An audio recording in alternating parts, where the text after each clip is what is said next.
राजं सर्वोत्तम अजेयं दशो दिशाए आठिया सब इसको करते प्रणाम।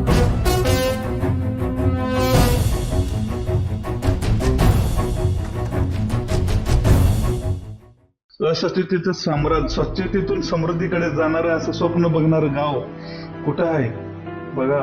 आज हे टॉयलेटची अवस्था, टॉयलेटमध्ये जाण्यासाठी तर रस्ता शोधावा लागतंय. कसली ही दुर्दशा. गावच्या विकासासाठी 50 वर्ष राजकारण आम्ही केलं, 50 वर्ष आम्ही या राजकारणात आहोत. कसल्या गप्पा मारायच्या, असल्या गप्पा नाही तर हा बकासलेपणा आहे, हा मागासलेपणा आहे. सांडपाणीचं निर्गतीकरणाची व्यवस्था कुठे आहे? तेच पाणी आम्ही नंतर तिथे कृष्णामाईला आम्ही आमची माई म्हणून म्हणतो, आणि त्याच कृष्णामाईत आपल्या गावचं संपूर्ण मळ मिश्रित खाण त्यामध्ये सोडायचं आणि त्यातच जाऊन पूजन करायचं. आम्ही काय करालो? मळ मिश्रित पाण्यामुळे अनेक आजार निर्माण होतात. युवा क्रांती आघाडीच्या माध्यमातून निवडणूक लढवत असताना आम्ही फक्त गावचा विकास हा एकच ध्यास घेऊन आम्ही आपल्या समोर येत आहोत. हा दिलेला व्हिडिओ संपूर्णतः गावच्या विकासाचा एक डेमो घेऊन आम्ही घेऊन होतो. निवडणूक फक्त आम्ही आमच्या मोठेपणासाठी नाही, आमच्या प्रतिष्ठेसाठी नाही, तर ही निवडणूक फक्त आणि फक्त गावच्या विकासासाठी आहे.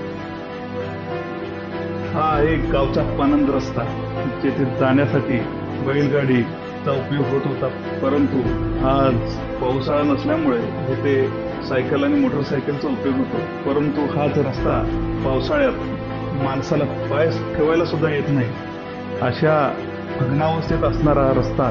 तिथे 3,000 रुपये टन, 4,000 रुपये टन असं मी म्हणतो, परंतु हा 3,000 आणि 4,000चा दर आमच्या शेतकऱ्यांना कधी मिळतच नाही. कारण आमचं ऊसच कधी वेळेवर जात नाही, कारण ऊस वाळल्यावर जातो. आणि 3,000 आणि 4,000 आम्ही ठेवून करणार काय? एक खडा सुद्धा मुरुम आजपर्यंत ह्या 50 वर्ष राजकारणाच्या गप्पा मारणाऱ्या गप्पावीरांनी कधी टाकला नाही. त्या गप्पावीरांना हा शेतकरी बांधवच खऱ्या अर्थानं उत्तर देत आहेत. खऱ्या अर्थानं तुम्ही जाणून घ्या शेतकऱ्यांच्या व्यथा. पावसाळ्यात रस्ता कसं काय आता असं आहे म्हटल्यावर? पावसाळ्यात भयंकर परिस्थिती वाईट आहे. शेतकरी चालत जाणं देखील मुश्किल आहे, आणि पिकं केलेले असतील शेतात तर तिथपर्यंत जाणं देखील शेतकऱ्याला मुश्किल आहे. आणि दुसरं लागवड न्यायचं काहीच लागवड नेता येत नाही. काहीच माळ वगैरे केलं असेल एखाद्या शेतकरी मिरच्या तर डोक्यावरून घेऊन चिखलातून यायला लागते. चिखलातून मग हे 30-40 वर्षात कधी मुरुम इकडे पडलाय का? नाही, कधीच नाही. अजूनपर्यंत काही मुरुम पडलेलं नाही. म्हणजे असं लोकांचं मत आहे की आम्ही कामं सगळं ओके केलं आहे, गेल्या 25 नाही. कामं जर ओके केलं असेल तर तुम्हाला प्रत्यक्ष समोर दिसायला यायचं. आता काय रस्त्याची परिस्थिती आहे ते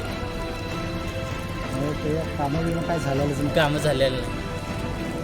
आणि शेतकऱ्यांच्या डोक्यावर एवढा मोठं हे असा प्रश्न आहे डोक्यामध्ये, तो प्रश्न सुटायला पाहिजे. हे अगदी नाजूक प्रश्न आहे. नाजूकपर्यंत काय कोणी काय केलेलं हे उन्हाळ्यामध्ये हे जरा रस्ता चालू रस्ता बरा दिसतोय, पण पावसाळ्यात अतिशय परिस्थिती वाईट आहे. यायचंच नाही. आम्ही 6-6 महिने 8-8, 9-9 महिने इकडे येत नाही. फक्त उन्हाळा चालू झाल्यानंतर त्या सेकंड या गणेशवाडी तुमची ऊस लवकर जातात काय रस्ता? कशाचे लवकर? 18 महिने 19 महिने झाल्यानंतर ऊस जातोय. शेतकरी जगायचं काय मरायचं हा प्रश्न गंभीर आहे. मग ऊसाचा टनेज बी काय पडत नाही तुमचं? टनेज पडत नाही म्हणजे कसं झालंय, रस्त्याचा प्रश्न आहे, पाण्याचा प्रश्न आहे. त्यामुळे शेतकऱ्याचं भयंकर मुश्किल वाईट आहे परिस्थिती. तुमचं नाव काय? सुधाकर कांबळे. काय नाही, पावसाळ्यात रस्ता काय हाल वनवासचा हा रस्ता येऊ. इकडं पावसाळा पूर्ण संपल्यावर मग ह्या रस्त्याला यायची गरज पडते. रानातले कामधंदे पडून राहतात. तसं म्हणावं तर परवा पट्टी काढून हे रस्ता तयार करून मग ऊस तोडणी चालू केलेला आहे इकडं.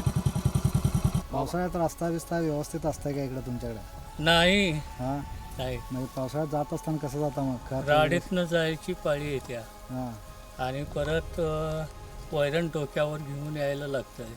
हां. आणि लागवड सगळं टाकायची झालं तर अवस्था बेकार होत्या रस्त्याची.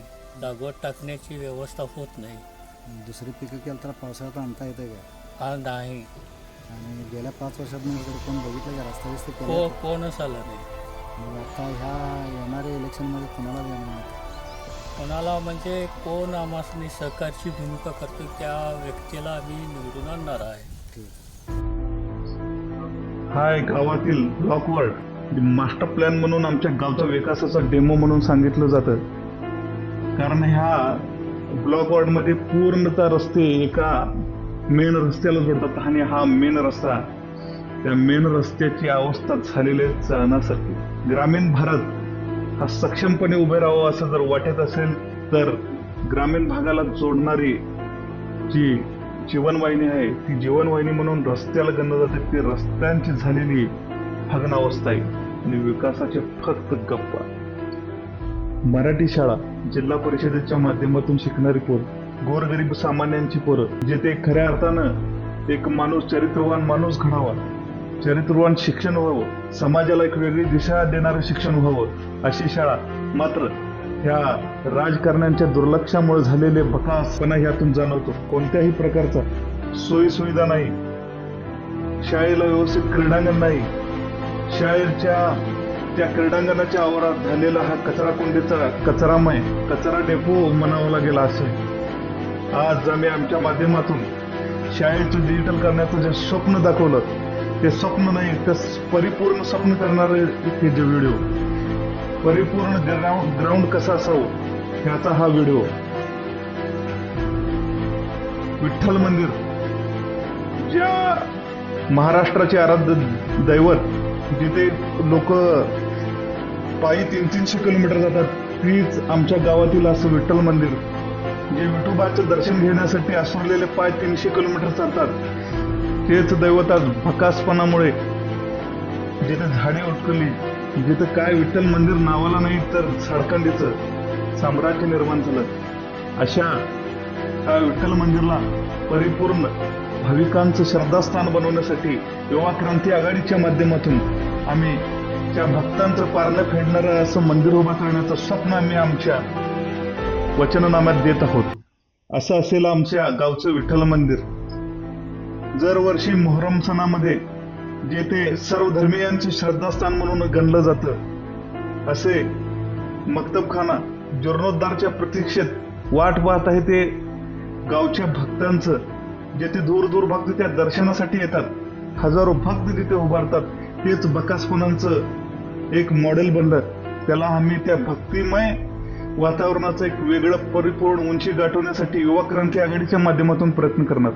वचननाम्यात आम्ही नुसतं बोलणार नाही तर बुद्धांचं एक वेगळं तालुक्यातील एक आगळं वेगळं असं मंदिर बांधण्याचं आम्ही आश्वासन आमच्या युवा क्रांती आघाडीच्या माध्यमातून देत आहोत आणि ते पूर्ण करणार म्हणजे करणारच.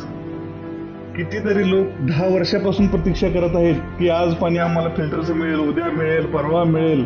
ही प्रतीक्षा संपणार फक्त ती युवा क्रांती आघाडीच्या माध्यमातूनच. गावातील माळभागावर असणारी आता पिण्याच्या पाण्याची सोय ही आज तेथील लोकसंख्येच्या वाढीमुळे हा पाण्याचे जे स्रोत आहे ते कमी पडत असून आम्ही आमच्या आघाडीच्या माध्यमातून वचननाम्यात दिलेल्याप्रमाणे गावातील माळभागावर एक मोठी अशी पिण्याच्या पाण्याची टाकी बांधण्याचं वचन दिलं आहे आणि ते पूर्ण करणार. असं असेल परिपूर्ण उद्यानवन गावच्या लोकांसाठी. गावातील पशुपालनाचे वैद्यकीय दवाखाना मंजूर करून घेण्याबाबत आम्ही आज आमच्या जाहीरनाम्यात वचन दिलं आहे. गावात प्रत्येक चौकात CCTV कॅमेऱ्याच्या माध्यमातून गाव पूर्णपणे CCTV कॅमेऱ्याच्या अंमलबजावणीखाली आणणं हा एक काळाची गरज म्हणून आवासून उभे राहिलेला प्रश्न आहे आणि ते निश्चितपणाने प्रत्येक चौकात आम्ही बसवण्याचा प्रयत्न नाही तर निश्चितपणाने बसवून आमची बहुमताने सत्ता आल्यास तर लवकरच आम्ही त्याची अंमलबजावणी करू. आम्ही आमच्या ग्रामपंचायतीच्या माध्यमातून स्वतःची अशी एक ॲम्ब्युलन्स आणण्याचा मानस आम्ही वचननाम्यात दिला. खऱ्या अर्थानं गावची आरोग्य यंत्रणेसाठी ही आवश्यक असणारी बाब निश्चितपणाने आम्ही पूर्ण करू. माणसाला जिवंतपणे नाही तर शेवटच्या त्याच्या क्षणाला देखील एक चांगली सावली आणि निवारा मिळावं ते देखील इथं दिसत नाही. ह्या विकास आमचा विकास कसला विकास जिथे अंत्ययात्रेला सुद्धा 10 मिनिटाची विश्रांतीची जागा मिळत नसेल तर असला कसला हा विकास. फक्त दूरदर्शीचा आभास आणि आभास.